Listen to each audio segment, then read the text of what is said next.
जटिल समस्या हो या भाग्य बाधा हो, व्यापार, नौकरी, शादी की समस्या, करियर की चिंता हो या वैवाहिक जीवन में हो सुख का अभाव, पाइए अपनी समस्त ज्योतिषीय तथा वास्तु समस्याओं का सरल, चमत्कारी, प्रभावशाली समाधान। एक जाना माना और विश्वसनीय नाम, आचार्य पंडित श्री वैभवनाथ शर्मा जी, काशी के 400 वर्ष पुराने प्रतिष्ठित और अंतरराष्ट्रीय ख्याति प्राप्त राज ज्योतिषी परिवार की 8वीं पीढ़ी के ज्योतिषी और वास्तु शास्त्री आचार्य पंडित श्री वैभवनाथ शर्मा जी के द्वारा व्यक्तिगत या फिर फोन पर अपॉइंटमेंट लेने के लिए कॉल करें 9818-300-146, 9990-724-131 या फिर ईमेल करें sharma.vaibhav@gmail.com पर।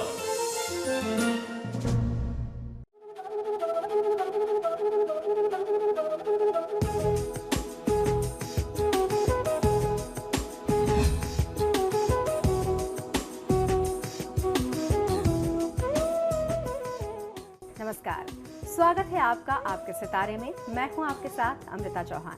क्या आपके शुभ कार्यों में बाधा आ रही है या फिर बिगड़ रहे हैं बनते हुए काम? तो आज आचार्य जी आपको बताएंगे इन सभी बाधाओं को दूर करने के प्रभावशाली उपाय, जिन्हें करने से आपके शुभ कार्यों में आ रही बाधाएं दूर हो जाएंगी। और ये सब जानेंगे हमारे आज के महाउपाय में, और साथ ही जानेंगे आपका साप्ताहिक राशिफल। तो देर कैसी, शुरू करते हैं आपके सितारे। शुभ कार्यों में आ रही है बाधा, बिगड़ रहे हैं बनते हुए काम।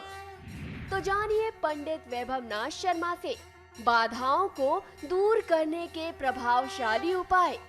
आपके सितारे में आप अपनी हर परेशानी का हल प्राप्त कर सकते हैं और अपने सवाल पूछ सकते हैं। स्टूडियो में साथ देने के लिए मौजूद हैं विश्वविख्यात ज्योतिषाचार्य और वास्तु शास्त्री पंडित वैभवनाथ शर्मा। आचार्य जी, आपका स्वागत है। जी नमस्कार। तो यदि आपके मन में कोई सवाल है तो आप भी हमें कॉल कर सकते हैं। हमारे नंबर्स लगातार आपकी टीवी स्क्रीन पर फ्लैश किए जा रहे हैं। आप हमें हमारे टोल फ्री नंबर पर भी कॉल कर सकते हैं। आप हमसे सीधी बात कर सकते हैं। हमारा टोल फ्री नंबर है 1800-102-6303। आप इस नंबर पर मुफ्त में कॉल करें। इसके अलावा आप हमारे लैंडलाइन नंबर्स 0120-464-6332, 0120-464-6327 पर भी कॉल करके हमसे सीधी बात कर सकते हैं। चलिए सबसे पहले आचार्य जी से जान लेते हैं कि आने वाले पूरे हफ्ते में कौन कौन सी मुख्य तिथियां पड़ने वाली हैं। जी बिल्कुल, हम लोग चर्चा कर रहे हैं आगामी सप्ताह यानी 11 से लेकर के 18 अप्रैल के मध्य। तो आगामी सप्ताह में कौन कौन सी विशेष तिथियां पड़ने वाली हैं, आइए मैं आपको बताता हूं। ये तिथियां इस प्रकार है। 15 अप्रैल बुधवार को वरुथनी एकादशी का पर्व मनाया जाएगा। इसके बाद 16 अप्रैल गुरुवार को प्रदोष व्रत होगा। 18 अप्रैल शनिवार को शनि अमावस्या की तिथि, बहुत ही विशेष तिथि पड़ने जा रही है। चलिए सबसे पहले जानते हैं 12 राशियों का राशिफल, जिसमें बात करेंगे मेष राशि वाले जातकों का आने वाला सप्ताह कैसा रहने वाला है। मेष राशि वाले जातक लोग इस सप्ताह आप कल्पना लोक में विचरना ज्यादा पसंद करेंगे। साहित्य लेखन में अपनी सृजनात्मकता आप प्रकट कर सकेंगे। विद्यार्थियों के लिए यह अच्छा सप्ताह कहा जा सकता है। प्रेमीजनों और प्रिय व्यक्तियों का सानिध्य आप प्राप्त कर सकेंगे। शेयर सट्टे में आपको लाभ होगा। मानसिक संतुलन बनाए रखने की आवश्यकता आपको इस दौरान बहुत ज्यादा होगी। इस सप्ताह को शुभ बनाने के लिए भगवान विष्णु और मां लक्ष्मी की पूजा आराधना करें। विष्णु और लक्ष्मी जी की आरती नियमित करना आपको बहुत शुभ फल देगा और बहुत चिंता करने से आपको बचना चाहिए। चलिए अब जान लेते हैं वृषभ राशि वालों का सप्ताह कैसा रहेगा और सप्ताह को शुभ बनाने के लिए उन्हें क्या कुछ करना चाहिए। वृषभ राशि वाले जातक लोगों के लिए इस सप्ताह किए गए कार्यों में आपको यश, कीर्ति और सफलता प्राप्त होगी, ऐसा आपके राशि और नक्षत्र के लक्षण कहते हैं। परिवार में मेलजोल बना रहेगा। परिवार में शारीरिक और मानसिक अस्वस्थता के कारण आप थोड़ा सा परेशान और चिंतित हो सकते हैं। आपके विचार और व्यवहार में भावुकता बहुत अधिक रहेगी। नौकरी में भी साथी कर्मचारी आपको बहुत अच्छा सहयोग करेंगे। नौकर वर्ग और ननिहाल पक्ष से आपको लाभ मिलेगा। काम में ही धन खर्च होगा। विरोधियों या प्रतिस्पर्धियों की पराजय आपके हाथों से इस सप्ताह में संभव दिखाई देती है। इस सप्ताह को शुभ बनाने के लिए शनिदेव की पूजा आराधना आपके लिए सर्वोत्तम होगी, तो नियमित रूप से आपको शनि चालीसा का पाठ करना चाहिए और किसी भी प्रकार के पुराने वाद विवाद को आप इस समय में ना बढ़ाएं। और अब बात मिथुन राशि की, तो चलिए अब जान लेते हैं मिथुन राशि वाले जातक अपने इस सप्ताह को शुभ बनाने के लिए क्या कुछ करें। मिथुन राशि वाले जातक लोग इस सप्ताह में किसी बड़े कार्य में थोड़ा विलंब या अवरोध के बाद आप निर्धारित रूप से कार्य को पूरा करके लाभ ले सकते हैं। आर्थिक आयोजन सफल कर सकेंगे। मिष्ठान भोजन का संयोग प्राप्त होगा। विद्यार्थियों के लिए अध्ययन के लिहाज से ये सप्ताह मध्यम कहा जा सकता है। स्नेहीजनों और मित्रों के साथ मुलाकात और आनंद प्राप्त होगा। नौकरी व्यापार में अनुकूल वातावरण से आपको बहुत अच्छा लाभ मिल सकता है। आय में वृद्धि के संयोग आपके लिए बनते हैं। इस सप्ताह आपको भगवान श्री गणपति का पूजन करके अपने सप्ताह को शुभ बनाना चाहिए। किसी गरीब व्यक्ति का आप अनादर न करें, उसका मजाक न उड़ाएं, इस बात का आपको ध्यान रखना चाहिए। और अब बारी कर्क राशि वालों की, तो चले जानते हैं कर्क राशि वाले जातकों के सितारे इस पूरे हफ्ते क्या कुछ कह रहे हैं। कर्क राशि वाले जातक लोग आगामी सप्ताह भावनाओं के प्रवाह में सराबोर रहेंगे और कुटुंबजनों, मित्रजनों और सगे संबंधी उसमें सहयोगी बनेंगे। आपके भेंट, उपहार, सौगात, सम्मान की प्राप्ति हो, ऐसे लक्षण बनते हैं। स्वादिष्ट भोजन करने और कहीं बाहर घूमने फिरने का कार्यक्रम बन सकता है। ऐसा कोई कार्यक्रम आप आयोजित कर सकते हैं। मांगलिक अवसरों में आपको उपस्थित होने का, सम्मिलित होने का अवसर मिलेगा। आनंददायक प्रवास होगा, धन लाभ होगा। दाम्पत्य जीवन में घनिष्ठता का अनुभव आप करेंगे। इस सप्ताह को शुभ बनाने के लिए माँ पार्वती की पूजा आराधना अगर आप करते हैं तो आपके सप्ताह को शुभता प्रदान होगी। और उसके साथ साथ आपको ध्यान रखना है कि भोजन अथवा माँ अन्नपूर्णा का अनादर आप किसी भी परिस्थिति में ना करें। चलिए अब जान लेते हैं सिंह राशि वाले अपने इस सप्ताह को अच्छा व्यतीत करने के लिए क्या कुछ करें। सिंह राशि वाले जातक लोग इस सप्ताह किसी नई परियोजना को अपने सहयोगियों से आपकी लंबी बात कर सकते हैं। आप उस प्रोजेक्ट पर खर्च की योजना भी आप बना सकते हैं। इस सप्ताह आपके सुख में कहीं ना कहीं से कमी आने के संयोग बनते हैं। अभी आपके जीवन में भले ही मुश्किलों का दौर चल रहा हो, लेकिन आपको घबराना नहीं चाहिए। कुछ ही दिनों में परिस्थितियां फिर से आपके पक्ष में आ जाएंगी। आपकी सकारात्मक सोच लोगों को आपके और करीब लेकर के आएगी। इस सप्ताह को शुभ बनाने के लिए नित्य प्रति 108 बार गायत्री मंत्र का आपको जाप करना चाहिए और काले रंग के वस्त्रों के प्रयोग से आपको बचना चाहिए। चलिए अब जान लेते हैं कन्या राशि वालों का सप्ताह कैसा रहने वाला है। कन्या राशि वाले जातक लोगों के लिए यह आगामी सप्ताह कई तरीके से लाभ से परिपूर्ण रहने वाला है। व्यापार धंधे में विकास के साथ साथ आय भी बढ़ेगी। नौकरी पेशा लोगों को लाभ के अवसर मिलेंगे। वैवाहिक जीवन में सुख संतोष की अनुभूति होती दिखाई देगी। पत्नी, पुत्र और बुजुर्ग वर्ग की तरफ से आपको लाभ मिलेगा। मित्रों के साथ रमणीय पर्यटन होगा। स्त्री मित्र विशेष लाभकारी सिद्ध होंगे। संतान की तरफ से आपको शुभ समाचार मिलने के लक्षण बनते हैं। इस सप्ताह को शुभ बनाने के लिए माँ लक्ष्मी की पूजा आराधना यदि आप करते हैं तो आगामी सप्ताह को आप सफल बना सकते हैं। क्रोध और उत्तेजना को आपको नियंत्रण में रखना होगा। और अब बारी तुला राशि वालों की। चलिए जान लेते हैं तुला राशि वाले जातक सप्ताह को शुभ बनाने के लिए क्या करें और क्या नहीं।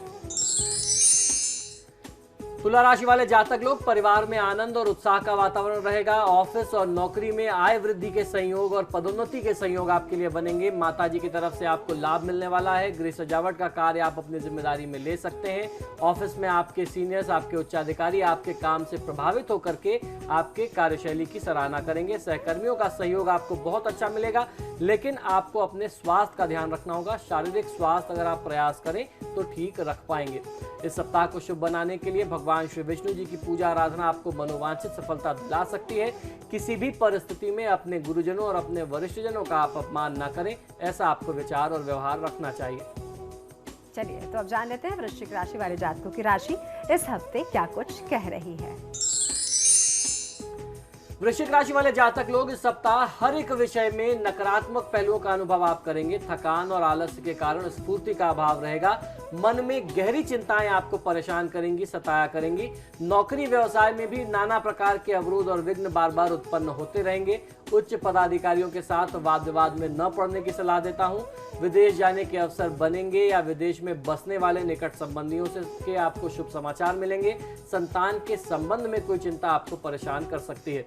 इस सप्ताह को शुभ बनाने के लिए मां अन्नपूर्णा की पूजा आराधना कर लेना आपको सुख और सफलता प्रदान करेगी। तो अन्नपूर्णा स्तोत्र का पाठ करें, आपके लिए सर्वोत्तम होगा। कोई व्यक्ति आपकी सहायता मांगने आता है तो उसे ना मत करिए। जिस प्रकार भी आपका सामर्थ्य हो, अपनी क्षमता के अनुसार उसकी आपको सहायता अवश्य करनी चाहिए। और अब बारी धनु राशि वालों की, तो अब जान लेते हैं धनु राशि वाले जातकों की राशि इस हफ्ते क्या कह रही है। सप्ताह को शुभ बनाने के लिए वो क्या करें और क्या नहीं। धनु राशि वाले जातक लोगों के लिए इस सप्ताह आपको वाणी और अपने क्रोध पर नियंत्रण रखना बहुत ज्यादा आवश्यक होगा, वरना अनर्थ की स्थिति का सामना करना पड़ सकता है। स्वास्थ्य संबंधी समस्याएं, खासतौर पर सर्दी और कफ के कारण आपका स्वास्थ्य प्रभावित हो, ऐसे लक्षण बनते हैं। इसके दौरान मानसिक व्यग्रता का भी आप अनुभव करेंगे। अपने खर्च में भी वृद्धि आप अनुभव कर सकते हैं। गलत मित्रों की संगत से आपको बचना चाहिए। कुसंगति आपको कुमार्ग पर ना ले जाए, इस बात का आपको ध्यान रखना है। इस सप्ताह को शुभ बनाने के लिए और सप्ताह में होने वाली जो भी अशुभ स्थितियां हैं, नकारात्मकता है, उसको दूर करने के लिए श्री राम जी की पूजा आराधना करना आपके लिए सफलतादायी सिद्ध होगी। तो राम रक्षा स्तोत्र का आप पाठ करें और गलत मित्रों की संगत से आपको थोड़ा सा दूर रहना चाहिए। और अब जान लेते हैं मकर राशि वालों की राशि इस हफ्ते क्या कहती है। इस हफ्ते को वो शुभ बनाने के लिए क्या करें और क्या नहीं। मकर राशि वाले जातक लोग इस सप्ताह जीवन को संवारने के सुखद पल आपको प्राप्त होंगे। लेन देन के वाद विवाद बखूबी हल हो जाएंगे। प्रतियोगी व शैक्षणिक क्षेत्रों में आपको उन्नति प्राप्त होगी। समय शुभ रहेगा, लेकिन मानसिक रूप से आप थोड़ा सा परेशान और व्यग्र हो सकते हैं। नए कार्य को प्रारंभ करने के लिए, नए व्यावसायिक साहस के लिए इस सप्ताह का जो शुरुआती समय होगा, खासतौर पर शुरुआत के 3 दिन बुधवार तक की जो तिथि होगी वो आपके पक्ष में होगी। इस सप्ताह परिवार के लिए समय निकालना आपके लिए थोड़ा सा कठिन और मुश्किल हो जाएगा। कार्यभार बढ़ेगा, लेकिन पुराने मित्रों से मुलाकात होने की संभावना ऐसी बनती है जिनसे मुलाकात के बाद आपकी टेंशन, आपके तनाव से आपको थोड़ी सी मुक्ति मिल सकती है। इस सप्ताह को शुभ बनाने के लिए हनुमान जी की पूजा आराधना अगर आप करें तो हनुमान जी आपका मार्गदर्शन करेंगे। हनुमान जी की पूजा में खासतौर पर हनुमान चालीसा और बजरंग बाण का पाठ करना चाहिए। और आपको ध्यान रखना चाहिए कि आपकी जो एक अपनी सेट संतुलित दिनचर्या है, उस व्यवस्था को आप ना बिगाड़ें। दिनचर्या को अव्यवस्थित, अनियमित मत करिए। और अब जान लेते हैं कुंभ राशि वालों का सप्ताह कैसा रहने वाला है, क्या कहते हैं उनके सितारे। कुंभ राशि वाले जातक लोग इस सप्ताह आप हर कार्य को दृढ़ मनोबल और आत्मविश्वास के साथ कर सकेंगे। इस सप्ताह धन के निवेश संबंधी मामलों पर अधिक ध्यान देंगे और आपको लाभ भी मिलेगा। साथ ही साथ आपको संतान संबंधी कुछ चिंताएं भी रहेंगी। आप अपने जीवन साथी और परिजनों के साथ अच्छा समय व्यतीत कर सकेंगे। सामाजिक क्षेत्र में आपकी मान सम्मान और पद प्रतिष्ठा बढ़े, ऐसे लक्षण बनते हैं। इस सप्ताह आपको महादेव शिव की पूजा आराधना करनी चाहिए। तो शिव चालीसा का पाठ कर सकते हैं, भगवान शिव का अभिषेक आप कर सकते हैं। शिव चालीसा के माध्यम से या महामृत्युंजय मंत्र का जाप करके आप महादेव को प्रसन्न करें तो लाभ ज्यादा मिलेगा। तनाव लेने से आपको बचना चाहिए। और अब बारी मीन राशि वालों की, तो चले जानते हैं मीन राशि वाले इस हफ्ते को शुभ बनाने के लिए क्या करें और क्या नहीं, और उनके सितारों की चाल कैसी है।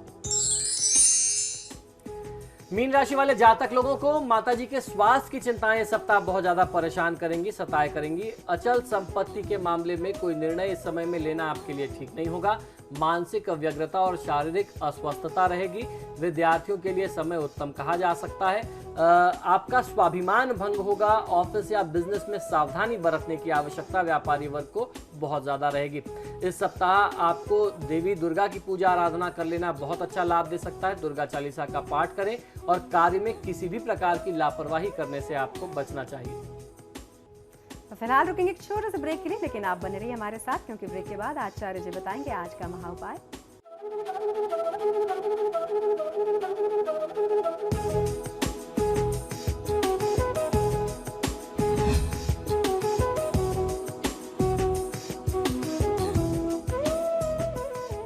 ब्रेक के बाद आप सभी का स्वागत है। चलिए अब जानते हैं क्या है आज का महा उपाय।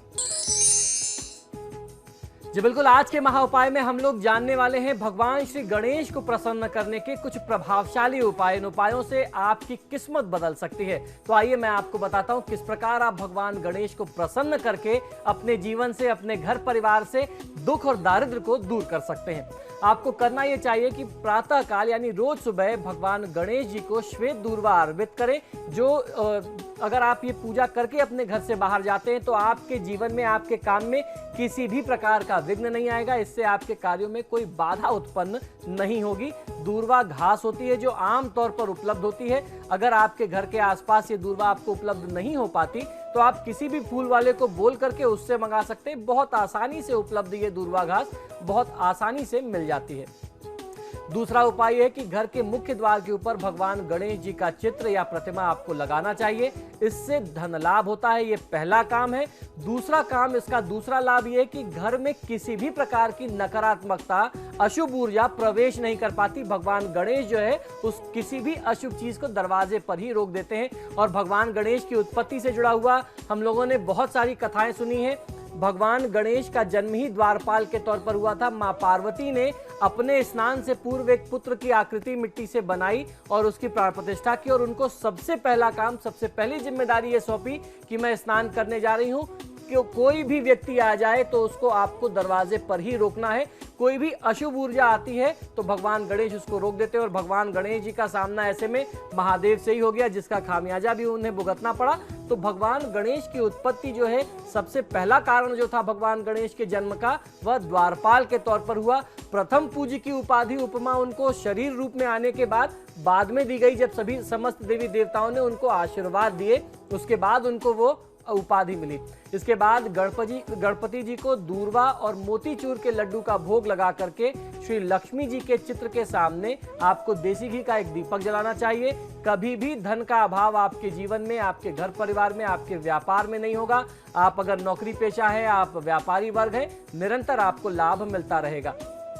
अपने दुकान में, अपने व्यवसाय स्थल के उद्घाटन के समय में चांदी की एक कटोरी में थोड़ा सा सूखी धनिया डाल करके, जो मसाले वाली धनिया होती है, खड़ी धनिया जिसे कहते हैं, उसको डाल करके उसमें चांदी के लक्ष्मी और गणेश जी की मूर्ति को आपको रख देना चाहिए या स्थापित करना चाहिए। फिर उस कटोरी को आप अपने दुकान के, अपने प्रतिष्ठान के पूर्व दिशा में स्थापित करें। दुकान खोलते ही 5 अगरबत्तियों से आपको नित्य प्रति उनका पूजन करना चाहिए। इससे आपके व्यापार व्यवसाय में निरंतर उन्नति होती रहती है। भगवान गणेश और लक्ष्मी जी की कृपा प्राप्त करने का बहुत सरल, बहुत चमत्कारी और बहुत प्रामाणिक तरीका है।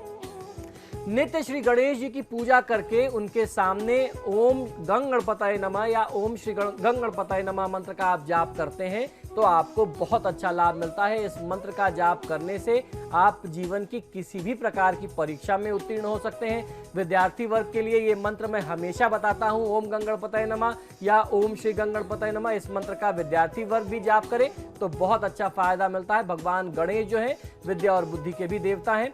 छात्रों को जो विषय कठिन लगता हो उस विषय की पुस्तक में भगवान गणेश जी का चित्र तथा भगवान गणेश जी को चढ़ाया हुआ दूर्वा रखने से उस विषय में आपको बहुत अच्छा लाभ मिलता है। उस विषय में आपको सफलता मिलने लगती है, आपका कंसंट्रेशन पढ़ाई में और ज्यादा बनने लगता है। बुधवार का व्रत रख करके बुध स्त्रोत का पाठ करने से, भगवान गणेश जी को मूंग के लड्डू अर्पित करने से आजीविका की प्राप्ति शीघ्र होने लगती है। अगर आपको नौकरी में या रोजी रोजगार में आजीविका चलाने में कठिनाई आ रही है तो इस प्रकार से आप अपनी आजीविका की कठिनाई को दूर कर सकते हैं। रविवार के दिन पुष्य नक्षत्र में श्वेतार्क की जड़ ला करके उससे भगवान गणेश जी की प्रतिमा बनाएं। ऐसा कहते हैं जो आग का पौधा होता है, मदार का पौधा होता है, जो पौधा पुराना हो जाता है उसमें अपने आप प्राकृतिक रूप से उसकी जड़ में भगवान गणेश की प्रतिमा बन जाती है, या यूं कहें कि उसका जो जड़ होता है वो गणेश जी की प्रतिमा का स्वरूप ले लेता है। तो अच्छे नक्षत्रों में, गुरु पुष्य में या रवि पुष्य नक्षत्र में उसको आपको लेकर के आना चाहिए। फिर उस पर सिंदूर और देसी घी का मिश्रण का लेप करके एक जनेऊ पहना करके अपने पूजा घर में आप पूजा स्थल में स्थापित कर दें। तत्पश्चात इसके समक्ष श्री गणेश मंत्र का 11 माला आपको जाप करना चाहिए। गणेश अथर्वशीष का भी आप जाप कर सकते हैं और नित्य इनकी पूजा आप करते रहें। आपकी आर्थिक स्थिति धीरे धीरे जो है सुदृढ़ होने लगेगी। बुधवार के दिन भगवान गणेश का पूजन करके गाय को अपने हाथों से घास या हरा चारा खिलाने से सास के प्रति जो है बहू का कठोर व्यवहार जो होता है वह समाप्त हो जाता है। तो अगर परिवार में सास बहू में तनाव की स्थिति हो तो भगवान गणेश की पूजा करके दोनों जन बुधवार को अपने हाथ से गाय को हरा चारा या हरा साग खिलाएं, बहुत अच्छा लाभ मिलता है। 10वां उपाय यह है कि बुधवार के दिन भगवान गणेश की साधना करने से बुध ग्रह से संबंधित जो भी दोष आपकी कुंडली में होते हैं उसमें आपको बहुत अच्छा लाभ मिलता है। जब भी महीने में गणेश चतुर्थी पड़े तो गणेश चतुर्थी के दिन से गणेश जी के स्तोत्र का पाठ आरंभ कर देना चाहिए, पाठ पढ़ना आपको आरंभ कर देना चाहिए। ऐसा करने से भगवान गणेश से यदि आप प्रार्थना करते हैं तो पिता पुत्र के संबंधों में अगर कटुता होती है तो वह तनाव दूर होकर के मधुरता आने लगती है। तो किसी भी चतुर्थी से आप आरंभ करके गणेश स्तोत्र का पाठ करें या गणेश शीष का पाठ करें तो पिता पुत्र के बीच में अगर मनमुटाव होता है तो वह समाप्त हो जाता है। और इस उपाय को परिवार का कोई भी सदस्य परिवार के 2 लोगों को करीब लाने के लिए उस संकल्प के साथ करे तो फायदा मिलेगा। अगर पिता पुत्र दोनों करते हैं तो भी अच्छा है, दोनों में से कोई एक करे तो और अच्छा है, और अगर दोनों ना कर पाए तो परिवार का कोई भी सदस्य अपने परिवार के भले के लिए इस उपाय को कर सकता है। अन्य उपाय यह है कि एक सुपारी पर, साबुत सुपारी पर मौली लपेट करके उसे गणपति के रूप में आपको अपने पूजा स्थल में स्थापित करना चाहिए। तत्पश्चात उसका पूजन करके आप अपने घर से किसी भी जरूरी काम के लिए बाहर जाएं, आपको अपने कार्यों में सफलता अवश्य प्राप्त होगी। भगवान गणेश को नित्य प्रातःकाल लड्डुओं का भोग लगाने से धन लाभ का मार्ग प्रशस्त होता है, ऐसा हमारे धर्मशास्त्रों का मत है। भगवान गणपति जी को बेसन के लड्डू का भोग लगा करके व्यवसाय स्थल पर आपको जाना चाहिए, अपने काम पर जाना चाहिए, और कोई मीठा फल किसी मंदिर में अगर आप चढ़ा दें गणेश जी के मंदिर में, इससे धन धान्य व सुख समृद्धि की आपको प्राप्ति होती रहती है। जब भी धनतेरस का पर्व आए तो धनतेरस से दीपावली तक लगातार 3 दिन तक सायंकाल में भगवान गणेश को समर्पित श्री गणेश स्तोत्र का पाठ करना चाहिए, और अपने हाथों से गाय को हरा चारा, हरा साग इत्यादि आप खिलाएं तो आपके जीवन में आर्थिक बाधाएं जो आ रही हैं, जो रुकावटें आती हैं आपके हर काम में, आपके व्यापार में जो विघ्न आते हैं वह विघ्न दूर हो जाएंगे। विद्यार्थी लोगों को परीक्षा देने से पहले भगवान गणेश जी के मंत्र का 108 बार जाप करना चाहिए। ओम गंग गणपतये नमः आप जाप करके भगवान गणेश जी को दूर्वा चढ़ा करके जाएं तो परीक्षा में निश्चय ही आपको सफलता प्राप्त होगी। ये मैंने आपको पहले भी बताया है। घर में गणेश जी की प्रतिमा के सामने नित्य पूजन करने से धन, मान, सम्मान, पद, प्रतिष्ठा और सुख की प्राप्ति होती है, ऐसा हमारे धर्मशास्त्रों का मत है। प्रातःकाल गणपति जी के मंत्र का 21 दिनों तक 1.25 लाख बार, यानी 21 दिनों के बीच में आपको 1.25 लाख बार जाप कर लेने से किसी भी प्रकार की मनोकामना जो होती है वह पूरी हो जाती है। और इसके साथ साथ इसीलिए गणपति अथर्वशीर्ष में कहा गया है कि भगवान श्री गणेश आप जो हैं ब्रह्मा, विष्णु, शिव हो, आप उनके साक्षात स्वरूप हो, आप ही अग्नि, वायु, सूर्य और चंद्र हो, समस्त देवता हो, पंचतत्व, नवग्रह आदि सब कुछ आपका ही स्वरूप है। गणेश पुराण में वर्णित गणेशाष्टक को सिद्धि प्रदायक बताया गया है। निश्चित ही रिद्धि सिद्धि की सहजता से उपलब्धि अगर आप चाहते हैं तो गणेश तत्व से ही संभव है। और वह गणेश तत्व आपके अंदर आएगी कैसे? गणेश जी के आचार विचार, उनके जो व्यवहार है, उनको आदर्श स्वरूप अपने जीवन में अगर आप प्राप्त करना चाहते हैं तो उनकी आपको पूजा आराधना करनी होगी, उनके चरित्र को आपको अपने अंदर ढालना होगा। रिद्धि सिद्धि की प्राप्ति, कामना पूर्ति, संकटनाश, प्रेम प्राप्ति, मधुर दाम्पत्य जीवन, विघ्ननाश, आरोग्यता आदि कोई भी ऐसी कामना नहीं है जो भगवान गणेश की कृपा के बिना पूरी ना हो सके या गणेश जी की कृपा से पूरी ना हो। तो आइए अब जानते हैं भगवान गणेश को प्रसन्न करने के कुछ सरल और कुछ बहुत चमत्कारी मंत्र। ये मंत्र बहुत प्रभावशाली हैं। तो सबसे पहले भगवान गणेश का सबसे ज्यादा सरल और सबसे ज्यादा चमत्कारी और प्रभावशाली मंत्र ओम गंग गणपतये नमः। इस मंत्र का जाप कोई भी व्यक्ति किसी भी कार्य की सिद्धि के लिए कर सकता है। इस मंत्र के साथ किसी भी प्रकार की बाध्यता या कोई लिमिटेशन नहीं है कि आप सिर्फ इस कार्य के लिए कर सकते हैं। किसी भी कार्य की सिद्धि के लिए भगवान गणेश से प्रार्थना अगर आप करना चाहते हैं तो ओम गंग गणपतये नमः का जाप करके आप उनको प्रसन्न कर सकते हैं। इसके बाद रिद्धि प्राप्ति के लिए ओम हेम वर्णायै रिद्धये नमः इस मंत्र का जाप करें तो आपको रिद्धि की प्राप्ति होती है। सिद्धि की प्राप्ति के लिए ओम सर्व ज्ञान भूषितायै नमः मंत्र का आपको जाप करना चाहिए। अगर आप जीवन में लाभ प्राप्त करना चाहते हैं तो ओम सौभाग्य प्रदाय धन धान्य युक्ताय लाभाय नमः इस मंत्र को पुनः एक बार सुन लीजिए। यह मंत्र बहुत चमत्कारी है। जीवन में इस मंत्र का जाप करने से आपको धन लाभ होता है। किसी भी प्रकार का लाभ आप चाहते हैं तो आप उस लाभ की प्राप्ति के लिए भगवान गणेश के समक्ष इस मंत्र का उच्चारण करें। यह मंत्र है ओम सौभाग्य प्रदाय धन धान्य युक्ताय लाभाय नमः। इस मंत्र का जाप करने से लाभ मिलता है, धन धान्य से परिपूर्ण होते हैं आप। अगर जीवन में आप अपनी शुभता को और वृद्धि करना चाहते हैं और भगवान गणेश से आप अपना कल्याण चाहते हैं तो इस मंत्र का जाप करें। ओम पूर्णाय पूर्णमादाय शुभाय नमः। मंत्र पुनः सुन लीजिए। यह मंत्र बहुत चमत्कारी है। इस मंत्र को बहुत ध्यान से आप प्रयोग में लेंगे तो आपको फायदा मिलेगा। ओम पूर्णाय पूर्णमादाय शुभाय नमः। इस मंत्र का जाप करने से जीवन में शुभता में वृद्धि होती है। पूजा और मंत्र स्मरण के बाद लड्डुओं का भोग आपको गणपति जी को लगाना चाहिए। इसके बाद धूप और दीप के साथ भगवान गणेश जी की आप आरती कर लें और प्रसाद बांट करके प्रसाद का वितरण करने के उपरांत आपको प्रसाद स्वयं ग्रहण करना चाहिए। इससे भगवान गणेश आपका कल्याण अवश्य करेंगे। तो ये था आज का महाउपाय। आचार्य जी, आप हमारे स्टूडियो में आए, महाउपाय बताया, बहुत बहुत धन्यवाद। जय श्री गणेश। तो ये था आपके सितारे। फिलहाल इतना ही। नमस्कार।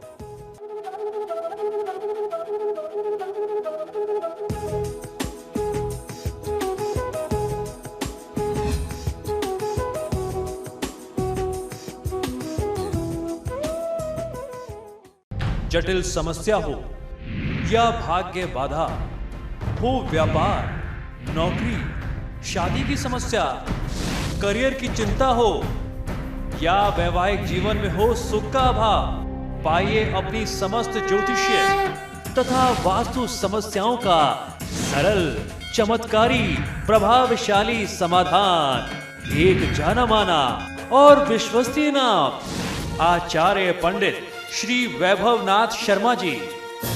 काशी के 400 वर्ष पुराने प्रतिष्ठित और अंतरराष्ट्रीय ख्याति प्राप्त राज ज्योतिषी परिवार की 8वीं पीढ़ी के ज्योतिषी और वास्तु शास्त्री आचार्य पंडित श्री वैभवनाथ शर्मा जी के द्वारा व्यक्तिगत या फिर फोन पर अपॉइंटमेंट लेने के लिए कॉल करें 9818 300 146, 9990 724 131 या फिर ईमेल करें sharma.vaibhav@gmail.com पर।